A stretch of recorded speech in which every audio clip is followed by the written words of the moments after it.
plupart d'entre nous savent à quel point l'eau est essentielle à la vie sur Terre.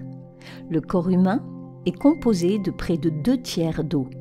Il peut fonctionner pendant de nombreuses semaines sans nourriture, mais meurt après seulement quelques jours sans eau. Mais c'est plus que cela. Prenez une grande respiration. L'air que vous inspirez contient des molécules d'eau, les mêmes molécules d'eau que nos ancêtres ont inhalées, les mêmes molécules d'eau qui ont fait pousser chaque morceau de nourriture que nous avons mangé. Grâce à l'eau, nous sommes connectés à tout ce qui a vécu et vivra jamais sur Terre. Pourtant, si l'eau est l'une des substances les plus distinctives et les plus importantes de la Terre, elle est aussi l'une des plus mystérieuses. À l'époque moderne, certaines études scientifiques suggèrent que l'eau pourrait être bien plus que ce que nous savons déjà qu'elle est. Pas seulement une substance inerte qui donne la vie, mais peut-être une substance qui vit elle-même et qui se souvient. Au milieu des années 1980, Jacques Benveniste mène une carrière solide, quoique peu exceptionnelle en tant qu'immunologiste, ayant atteint le poste de directeur principal à l'Institut national français de la santé et de la recherche médicale, où il passe ses journées à étudier les allergies et les inflammations. Une grande partie de son modeste succès est due à une nouvelle méthode qu'il a découverte pour détecter les allergènes à un niveau très sensible, sa propre petite contribution à la science moderne. Cependant, Benveniste était loin de se douter que c'était cette méthode qui allait changer sa vie pour toujours, le poussant à quitter sa simple existence dans l'établissement scientifique pour entrer dans le nouveau et l'inconnu. Cela s'est produit de manière inattendue un jour où l'un des jeunes médecins de l'équipe de recherche de Benveniste a demandé s'il pouvait utiliser sa méthode pour tester l'efficacité des dilutions homéopathiques. L'homéopathie est une pratique médicale alternative qui croit que le principe de similitude guérit le principe de similitude, c'est-à-dire qu'une substance qui provoque certains symptômes peut être utilisée pour supprimer ces symptômes. Selon les homéopathes, une substance peut être diluée plusieurs fois dans l'eau jusqu'à ce qu'il n'en reste plus rien. Ensuite, cette eau, bien que ne possédant physiquement rien de la substance d'origine, peut être utilisée pour traiter les symptômes. Selon les homéopathes, plus la substance est diluée, plus ses pouvoirs de guérison sont puissants. L'étudiant de Benveniste voulait examiner de l'eau qui avait possédé une substance qui avait ensuite été diluée pour voir s'il y avait une base scientifique derrière les croyances homéopathiques. Benveniste s'est montré sceptique et a répondu « Essayez si vous voulez, mais il n'y aura aucun effet. Les hautes dilutions ne sont que de l'eau. » L'affirmation de Benveniste n'avait rien d'inhabituel pour la science dominante, qui avait longtemps méprisé l'homéopathie, sauf lorsque lui et son équipe se sont aventurés à mener réellement une étude. Ce qu'ils ont trouvé les a choqués. Ils ont d'abord dilué plusieurs fois dans de l'eau une substance qui provoquait une réaction allergique, jusqu'à ce qu'il ne reste plus aucune molécule de cette substance. Lorsqu'ils ont ensuite ajouté cette eau à des cellules vivantes, elle a encore déclenché une réaction allergique, comme si la substance allergène était toujours présente. Comment cela était-il possible ? C'est comme si l'eau avait conservé la mémoire de l'allergène avec lequel elle avait été en contact. Benveniste était abasourdi, incapable de fournir une explication théorique à cet effet. Selon lui, c'est comme si l'on remuait les clés de sa voiture dans la Seine et que l'on découvrait que l'eau prélevée à l'embouchure du fleuve la faisait démarrer. Il a baptisé ce mystérieux effet la mémoire de l'eau, réalisant que si ce qu'il avait trouvé était vrai, cela réécrirait totalement les lois de la chimie et de la physique. Il a donc fait ce que tout scientifique ferait face à une découverte stupéfiante et inexplicable. Il a rassemblé ses résultats dans un document de recherche et l'a soumis pour publication à la prestigieuse revue scientifique Nature. Il ouvrait ainsi la voie à sa découverte aux scientifiques du monde entier. C'est cette présentation qui a donné lieu à ce que la BBC a appelé plus tard l'un des documents de recherche les plus controversés jamais publiés. En recevant le travail, le comité de lecture de Nature était inquiet. Il ne pouvait tout simplement pas se résoudre à croire que les résultats de Benveniste étaient corrects, car s'ils l'étaient, ils iraient à l'encontre des lois scientifiques établies que le comité connaissait et comprenait. Plus que tout, le comité voulait rejeter la publication de l'étude. Pourtant, il n'a pas pu trouver aucune erreur méthodologique évidente dans le travail, aucune faille qui lui aurait permis de s'en sortir et de rejeter le travail sur des bases objectives.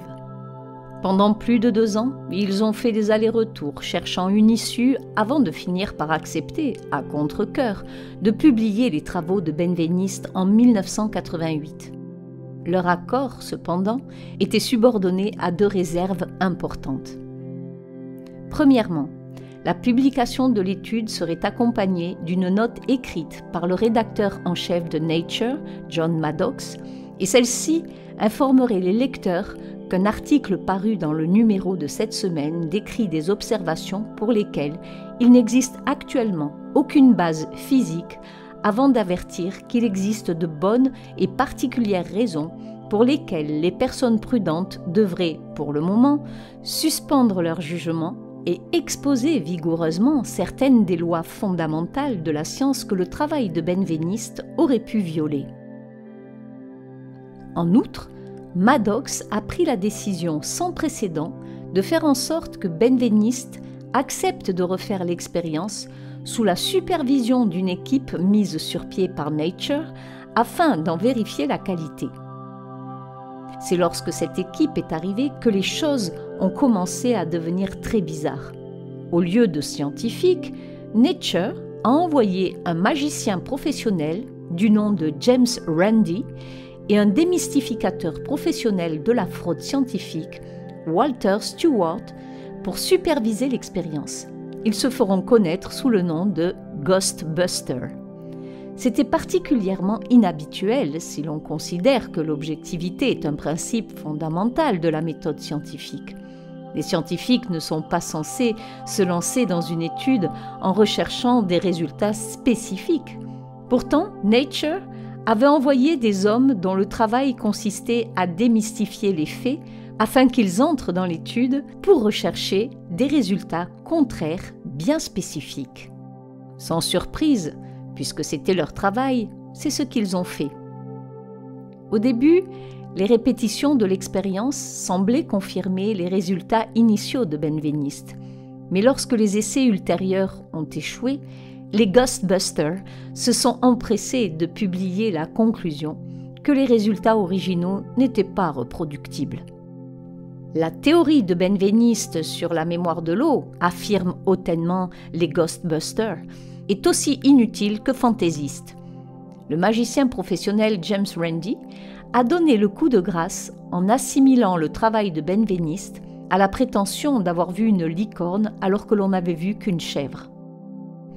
Naturellement, et peut-être à juste titre, Benveniste était furieux du processus, affirmant que lui et son équipe avaient été traités comme des criminels, que la soi-disant surveillance de Nature ressemblait davantage à une chasse aux sorcières ou à des poursuites à la McCarthy. Malgré ces protestations, la science dominante a rapidement commencé à se référer aux travaux de Benveniste comme étant une expérience largement discréditée. Aujourd'hui même, Wikipédia nous dit que la mémoire de l'eau n'est pas quelque chose qui mérite une considération sérieuse. Ignorant la question de savoir jusqu'à quel point une chose peut être discréditée par des magiciens et des chasseurs de fantômes, qui ont eux-mêmes admis que ce travail en laboratoire était au-delà de leurs compétences. Le fait est que, depuis les années 1980, le concept de mémoire de l'eau a été sérieusement pris en considération par de nombreux scientifiques du monde entier. Et ce qu'ils ont découvert va bien au-delà des travaux de Benveniste. En 1983, un scientifique nommé Luc Montagnier a fait une découverte qui a permis de graver son nom à jamais dans les livres d'histoire, en utilisant ses compétences spécialisées dans les rétrovirus. Montagnier a découvert les sources de l'immunodéficience humaine qui conduirait à la maladie du sida. En conséquence, Montagnier a reçu le prix Nobel pour sa découverte. On peut se demander ce qu'une personne peut faire après avoir atteint le sommet de sa profession. Et pour Montagnier, la réponse a été de continuer à travailler, de continuer à chercher sa prochaine grande découverte. Pendant plus de 2 décennies, il a travaillé jusqu'à ce qu'enfin, en 2009, la découverte qu'il attendait arrive. Cette année-là, Montagnier a publié un article dans lequel il affirmait avoir été capable de détecter des ondes électromagnétiques émises par l'ADN dans un échantillon d'eau, même après que les séquences d'ADN en aient été diluées, comme si l'eau se souvenait en quelque sorte de l'ADN. Le lauréat d'un prix Nobel affirmait quelque chose qui ressemblait beaucoup aux travaux très décriés de Jacques Benveniste 20 ans auparavant. Comme Benveniste, Montagnier a été largement critiqué par la communauté scientifique dominante lorsque ses résultats ont été publiés. Pourtant, avec un prix Nobel en poche, il ne s'est pas laissé décourager. Il a poursuivi son travail et les résultats sont devenus encore plus incroyables. En 2011, Montagnier a découvert qu'un échantillon d'eau hautement dilué qui possédait les ondes électromagnétiques des séquences d'ADN qui avaient été diluées pouvait effectivement transmettre l'information à un second tube d'échantillon contenant uniquement de l'eau purifiée. En soumettant l'échantillon d'eau purifiée aux ondes électromagnétiques émises par l'ADN qui s'était trouvé dans le premier échantillon dilué, puis en déclenchant une réaction en chaîne par polymérase, les séquences d'ADN pouvaient être répliquées avec une précision de 98% à 100%. Il semblait que l'eau diluée non seulement conservait la mémoire des séquences d'ADN, mais était capable de transférer cette mémoire à d'autres eaux. Mais ce n'est pas tout.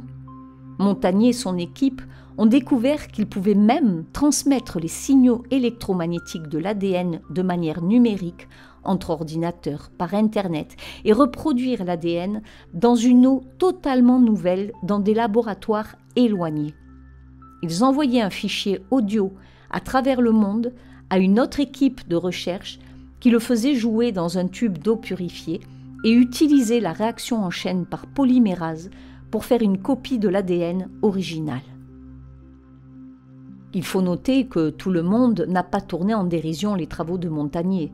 En fait, certains ont même suggéré que c'était la révélation qui pourrait conduire à la découverte d'une vie extraterrestre.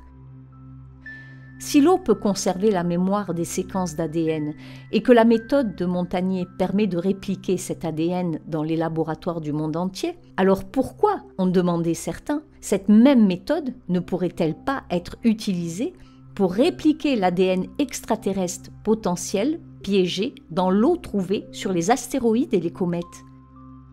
Peut-être cette eau contient-elle des séquences d'ADN de vie extraterrestre que nous pourrions répliquer et examiner avec les bons outils.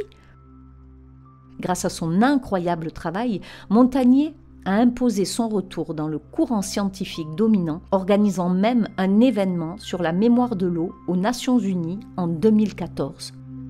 Pourtant, comme Benveniste avant lui, Montagnier a souvent parlé de l'opposition, de la dérision auquel il a été confronté de la part de l'établissement scientifique. Et dans une interview, il a décrit une sorte de peur autour de ce sujet.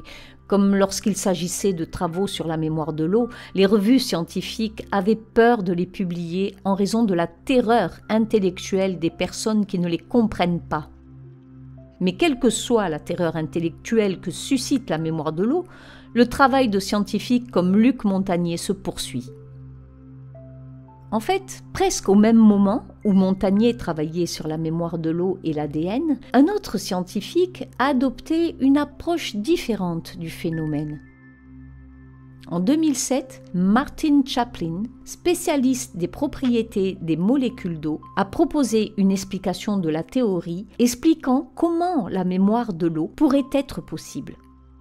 Tout d'abord, une molécule d'eau est un dipôle dont une extrémité est chargée négativement et l'autre positivement. L'extrémité négative d'une molécule peut attirer l'extrémité positive d'une autre. Et c'est par cette attraction que la structure de l'eau se forme. Pour l'essentiel, la structure est fluide et de courte durée, en constante évolution. Sauf qu'au sein de ces formes en perpétuel changement, il existe certaines formations stables appelées clusters, dans lesquelles les molécules individuelles peuvent être remplacées sans affecter la structure globale. Selon Martin Chaplin, ces amas statistiquement stables pourraient détenir le secret de la mémoire de l'eau, permettant à l'eau de conserver des informations sur tout ce avec quoi elle est entrée en contact et de conserver en fait une image de toute matière dans son noyau moléculaire. Serait-il vraiment possible que l'eau enregistre l'histoire de sa relation avec le monde par le biais des amas moléculaires? Et si oui, que fait-elle de ces informations? Certains scientifiques ont apporté une réponse.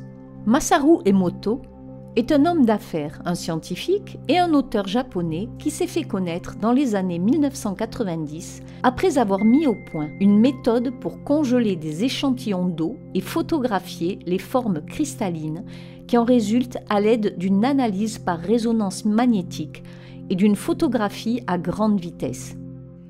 Grâce à cette méthode, Emoto a mené une étude extraordinaire et de grande envergure sur l'eau, dont les résultats ont été publiés en 2004 dans le best-seller du New York Times, The Hidden Messages in Water. Dans cette étude, Emoto et son équipe de recherche ont exposé différents échantillons d'eau à différentes intentions humaines par le biais de pensées et de mots, puis ont photographié les cristaux produits par chaque échantillon. Il est étonnant de constater que l'eau qui avait été exposée à une intention positive, aimante et compatissante, formait de beaux cristaux, tandis qu'une intention négative, colérique et craintive produisait des formations désagréables.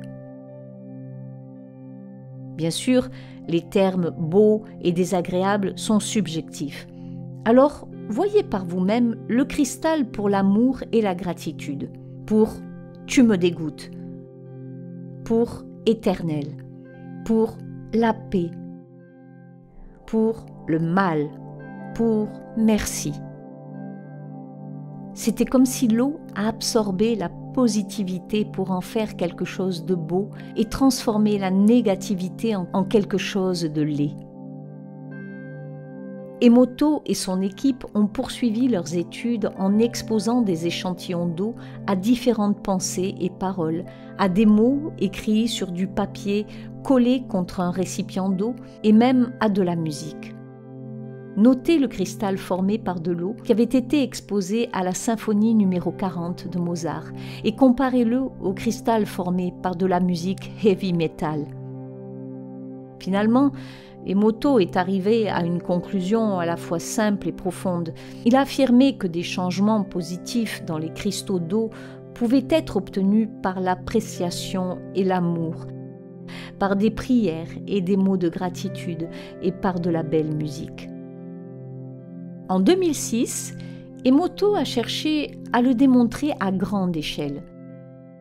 Cette année-là, il a demandé à des milliers de personnes de tout Tokyo d'envoyer une intention positive à des échantillons d'eau dans une pièce de son laboratoire protégée par un blindage électromagnétique. Ailleurs, il a conservé d'autres échantillons d'eau provenant de la même source qui serviraient de contrôle et ne seraient pas soumis à l'intention des gens. Il a ensuite photographié les cristaux produits par chaque échantillon avant de demander à un panel indépendant de 100 juges de noter les cristaux obtenus en fonction de leur attrait. Comme on pouvait s'y attendre, l'eau qui avait reçu les intentions positives a reçu des notes beaucoup plus élevées pour ces cristaux. Comment cela était-il possible ? L'eau semblait non seulement se souvenir, mais aussi changer physiquement en fonction de ce avec quoi elle interagissait, même si cette interaction se faisait par le biais de pensées et de prières intangibles. Si cela est vrai, cela changerait tout ce que nous savons de l'eau et même de notre monde. Comme le dit Emoto, l'eau est le miroir qui peut nous montrer ce que nous ne pouvons pas voir. C'est le plan de notre réalité qui peut changer avec une seule pensée positive, tout ce qu'il faut. C'est la foi si vous êtes ouvert à elle. Mais comme on pouvait s'y attendre, les travaux d'Emoto ont rapidement été rejetés par le courant scientifique dominant. Pourtant, au moment même où Emoto étudiait ces cristaux, un autre scientifique, à l'autre bout du monde, menait sa propre étude sur la mémoire de l'eau, avec des résultats tout aussi étonnants. À l'Institut de statistique et de dynamique des constructions aérospatiales de l'Université de Stuttgart, en Allemagne, un scientifique du nom de Bernd Kröplin a demandé à un groupe d'étudiants de recueillir une goutte d'eau de la même source au même moment. La structure interne de chaque gouttelette individuelle a ensuite été examinée au microscope. De façon incroyable, chaque goutte a formé son propre motif unique, bien qu'elle provienne de la même source. C'est comme si l'eau avait absorbé et retenu quelque chose de chaque élève et s'était modifiée en conséquence. Kröplin et son équipe sont allés plus loin, en mettant différentes espèces de fleurs dans différents échantillons d'eau provenant de la même source. Là encore, les gouttelettes obtenues à partir de chaque échantillon ont produit des motifs totalement différents selon la fleur. Les chercheurs ne se sont pas lassés, répétant l'expérience encore et encore avec différentes combinaisons, exposant l'eau à la musique, aux ultrasons et même aux micro-ondes d'un téléphone portable. Et à chaque fois, l'eau provenant de la même source produisait des motifs différents en fonction du traitement. Il semble vraiment que l'eau se souvienne et se modifie en fonction de ce avec quoi elle entre en contact. Si l'eau reçoit réellement des informations de tout ce avec quoi elle entre en contact et se modifie en conséquence, que veulent dire ces changements pour l'eau elle-même et pour la santé des êtres humains et de notre planète ? Victor Schauberger est né le 30 juin 1985 dans le petit village autrichien de Holzschlau. Fils d'une longue lignée de maîtres forestiers remontant à plusieurs générations, Schauberger a grandi en tant que garçon de la forêt, passant souvent plusieurs jours d'affilée dans les bois avec son père. C'est là qu'il a développé une observation aiguë de la nature, en particulier de l'écoulement et du comportement de l'eau. On sait qu'il pouvait s'asseoir dans la solitude et fixer le murmure d'un ruisseau pendant de longues heures sans se lasser. Il semblait à beaucoup que le jeune Schauberger avait une sorte de connexion avec les bois que les autres n'avaient pas. Ce n'était peut-être pas une surprise, comme il l'a dit lui-même. Depuis ma plus tendre enfance, j'avais la plus grande ambition de devenir garde forestier comme mon père, mon arrière-grand-père et son père avant lui. Lorsqu'il a atteint l'âge de l'université, son père voulait qu'il aille à l'université à Vienne et devienne arboriculteur comme ses frères. Mais Schauberger pensait que les enseignants dans les salles de classe ne feraient que déformer sa vision de la nature et que le meilleur professeur de la forêt était la forêt elle-même. Il a donc obtenu son certificat de garde forestier et est parti en apprentissage auprès d'un garde plus âgé. Il a obtenu son premier contrat solo en 1920, à l'âge de 25 ans, en supervisant une immense forêt pour un prince allemand. C'est à cette époque que Schauberger a montré à quel point son lien avec la forêt était spécial. Tout d'abord, il a utilisé sa compréhension unique de la façon dont l'eau s'écoule et de la façon dont elle cherche à s'écouler pour inventer une méthode de transport des troncs d'arbres depuis une montagne, connue sous le nom de flotteur à tronc. Cette invention allait permettre de réduire les coûts de transport du bois à 1/10 et a fait gagner au prince allemand des sommes fantastiques. Et tout au long des années 1920, il continue à déposer des brevets pour de nouvelles inventions presque chaque année, devenant ainsi renommé pour ses connaissances et gagnant le surnom de magicien de l'eau. Mais malgré tout son travail et tout le prestige qu'il en retire, un moment restera toujours marquant pour Schauberger, une expérience qui façonnera totalement sa vision de la nature et du monde.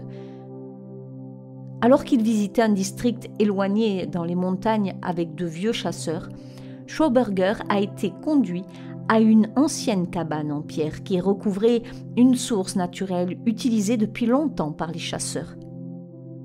À un moment donné, les chasseurs ont décidé de démolir la cabane, aussi vieille et décrépite soit-elle. Mais lorsqu'ils l'ont fait, la source s'est presque instantanément tarie, ce qui, selon les chasseurs, n'était jamais arrivé auparavant. Il fallait faire quelque chose, car ils avaient besoin de cette source. Mais quoi ? Finalement, quelqu'un a fait la suggestion inhabituelle et peut-être désespérée de reconstruire la hutte. Aussi incroyable que cela puisse paraître, lorsqu'elle fut reconstruite, l'eau revint presque immédiatement. C'était presque comme si l'eau avait une mémoire des pierres et revenait quand elles redécouvraient leur présence, défiant la gravité pour chercher les pierres sous la terre. Plus Schauberger réfléchissait à cette source, plus il lui apparaissait clairement que l'eau n'était pas une simple substance chimiquement inerte. L'eau était vivante. Pour reprendre ces mots, « Je considère l'eau comme le sang de la terre. Son procédé interne, bien que non identique à celui de notre sang, est néanmoins très similaire. C'est ce processus qui donne à l'eau son mouvement. » Fort de ces années d'expérience, Schauberger a avancé que l'eau vivante tourbillonnait et pulsait de manière très spécifique lorsqu'elle était saine, ce qui lui permettait de conserver sa pureté et sa fonction. À l'inverse, l'eau pouvait mourir si elle était maltraitée. Sa vitalité dépend de la façon dont elle coule, l'eau de source naturelle étant le meilleur choix et le plus sain puisqu'elle provient d'un environnement préservé à l'intérieur de la terre.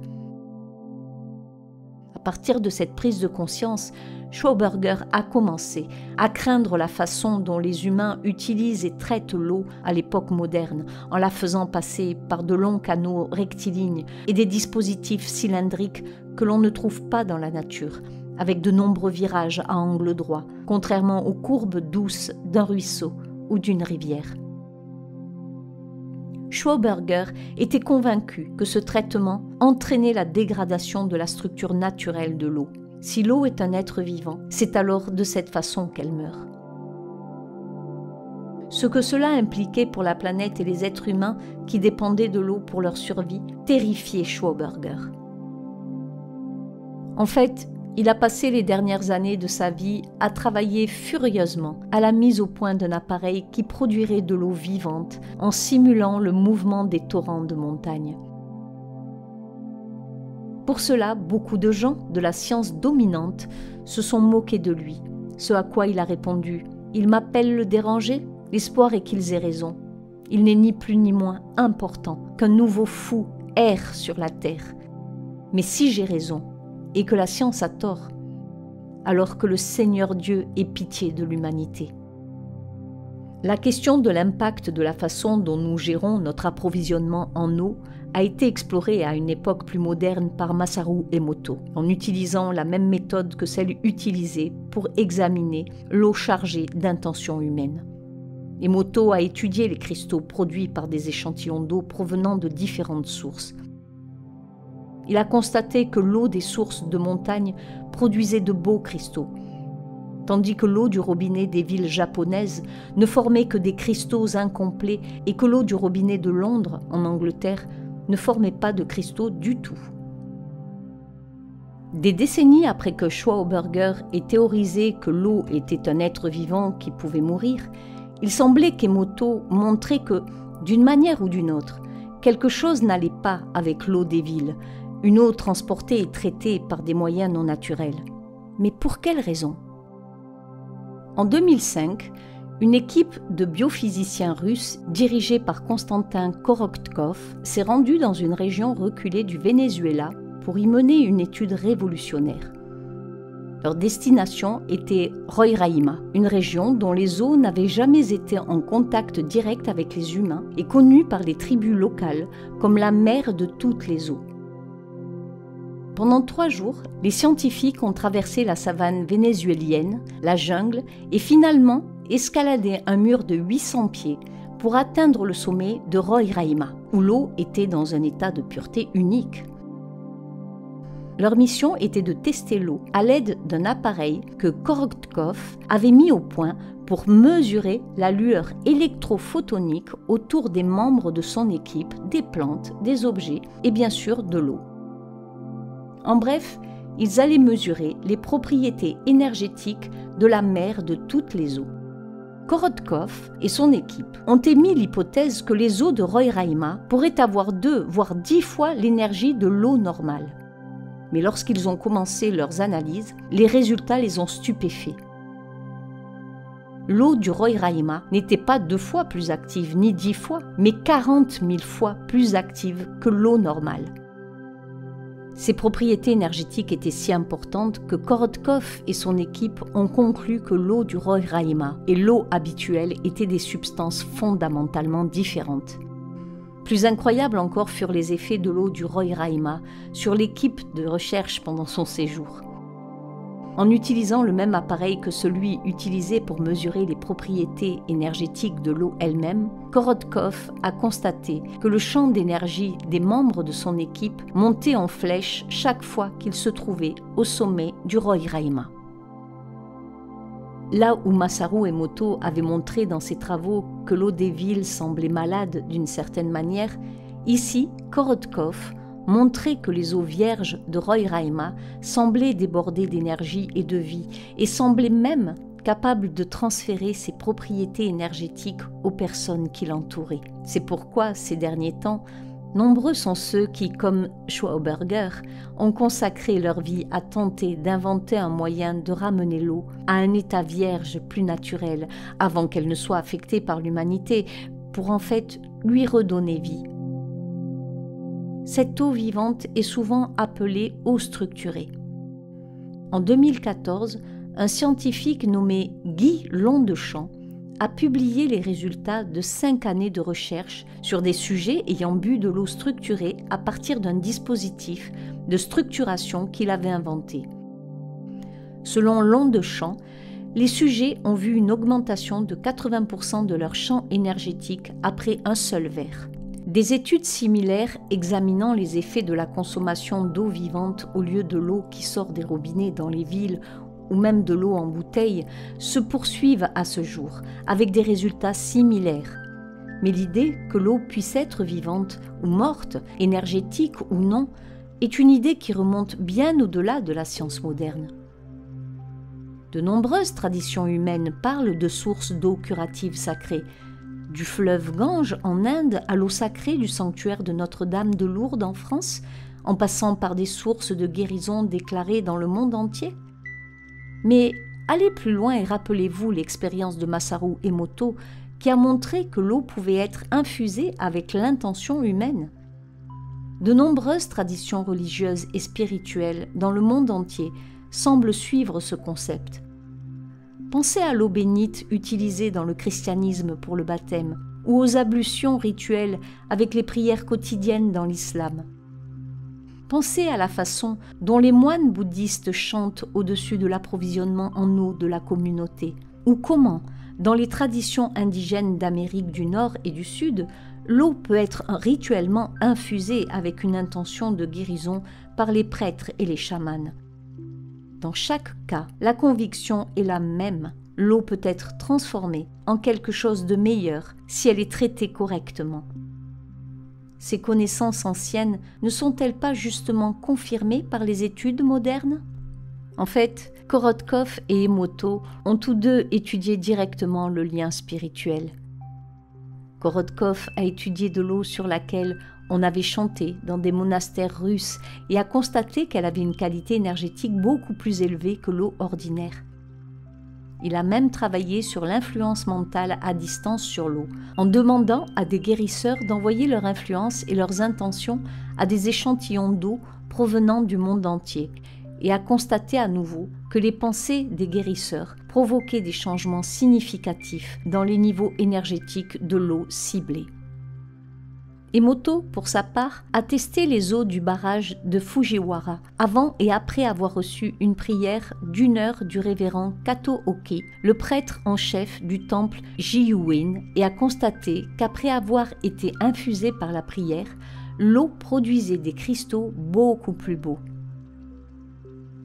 Peut-être, comme c'est souvent le cas, les traditions anciennes possédaient-elles un savoir qui a été oublié ou passé à la trappe à l'époque moderne sur la vie de l'eau et la façon dont elle peut être modifiée?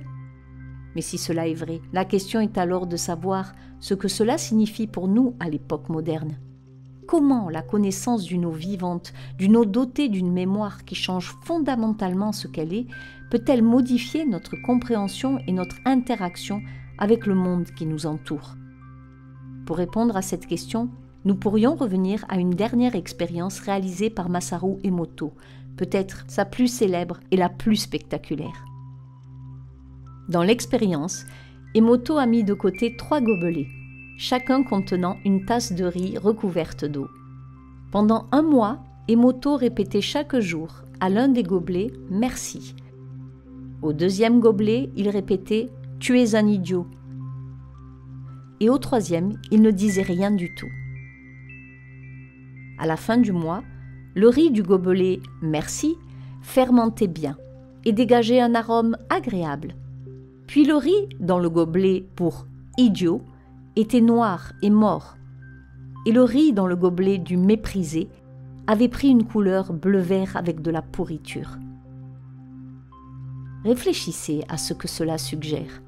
L'eau imprégnée de vie par des intentions positives conduit à une croissance saine, tandis que l'eau imprégnée d'intentions négatives, ou simplement laissée dans le mépris, conduit à la pourriture et à la mort.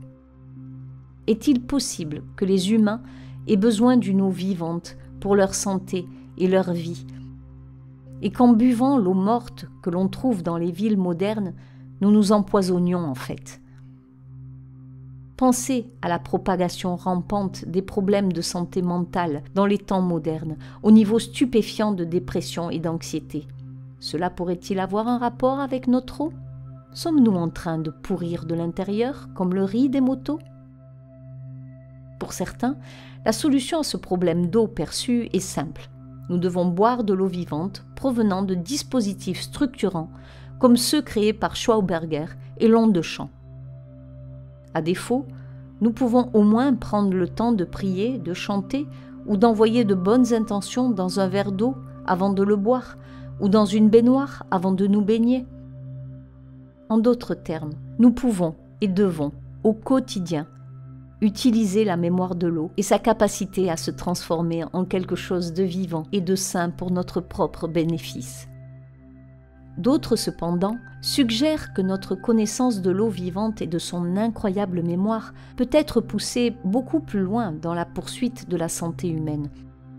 En fait, certaines études récentes suggèrent même que l'eau vivante et sa mémoire pourraient être un facteur crucial dans l'avenir de la thérapie du cancer, en permettant la transmission de substances curatives qui n'ont actuellement aucun moyen d'utiliser leur fonction en clinique. Et pourtant, il n'y a pas que les effets directs de l'eau sur la santé humaine, mais aussi les effets potentiels sur les aliments que nous mangeons. Schauberger, pour sa part, a toujours affirmé que l'eau vivante était bien meilleure pour l'agriculture, ce que de nombreuses études récentes montrent aujourd'hui comme étant vrai. Par exemple, une étude récente du Water Technology Center de l'Université agricole du Tamil Nadu en Inde a donné à des agriculteurs de l'eau provenant d'un dispositif de structuration et leur a demandé d'arroser certains champs avec cette eau structurée et d'autres avec de l'eau normale.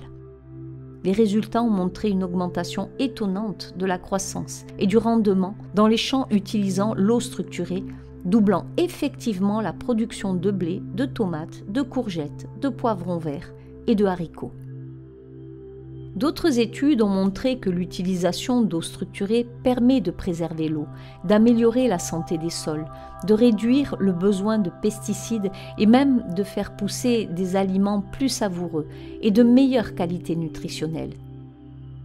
Il est incroyable de penser qu'à l'heure de la crise agricole mondiale, l'eau vivante associée à la permaculture pourrait être la clé pour nourrir facilement le monde entier. Compte tenu de ces immenses avantages potentiels pour la santé humaine, l'agriculture et la santé de la planète, il est extrêmement bizarre qu'une partie de la science dominante continue de tourner en dérision et d'écarter les concepts d'eau vivante et de mémoire de l'eau. Peu importe le nombre de preuves qui affluent, la science bien pensante continue à déprécier, à discréditer ceux qui travaillent dans ce domaine, comme elle l'a fait pour Jacques Benveniste. Un article paru dans Vox à propos de Masaru Emoto est révélateur de l'attitude adoptée par une grande partie du culte de la science sur le sujet. Là se trouvent les narratifs de cette pensée dominante. Peu de scientifiques ont essayé de démentir ces affirmations, considérées manifestement ridicules, bien qu'ils n'ont pas prouvé que les chercheurs sur la mémoire de l'eau avaient tort. C'est que les inquisiteurs de la science se sentent offensés par le fait même de ces recherches, alors qu'ils n'amènent aucune preuve du contraire. Pourquoi une attitude aussi ferme de la part de la doxa scientifique, dont nous savons à quel point elle s'est trompée dans le passé à maintes reprises? John Maddox, alors rédacteur en chef du magazine Nature, qui s'est occupé de l'article initial de Benveniste sur la mémoire de l'eau, a peut-être accidentellement fourni une réponse lorsqu'il a déclaré « Ce n'est pas tant que nos esprits sont fermés, mais que nous ne sommes pas prêts à changer nos idées de la façon dont la science fonctionne. » Mais c'est justement cela. Parfois, un changement radical de point de vue est nécessaire. Le soleil tournait autour de la Terre jusqu'à ce que ce ne soit plus la vérité. Avec ce qui est en jeu ici, sur ce sujet, cela pourrait être aussi l'un de ces moments. Comme le dit le dicton, parfois l'hérésie d'aujourd'hui devient la vérité de demain. Merci d'avoir regardé cette vidéo. Si vous avez apprécié la vidéo et que vous êtes nouveau, je vous invite à vous abonner et à cliquer sur la cloche pour recevoir les futures notifications. Je tiens à remercier du plus profond du cœur les personnes qui me font des dons, car ceci m'aide beaucoup dans mes recherches et pour continuer la production et la diffusion de toutes ces vidéos. Vous pourrez trouver tous les liens en description sous la vidéo. Bien à vous et à très bientôt pour de nouvelles vidéos.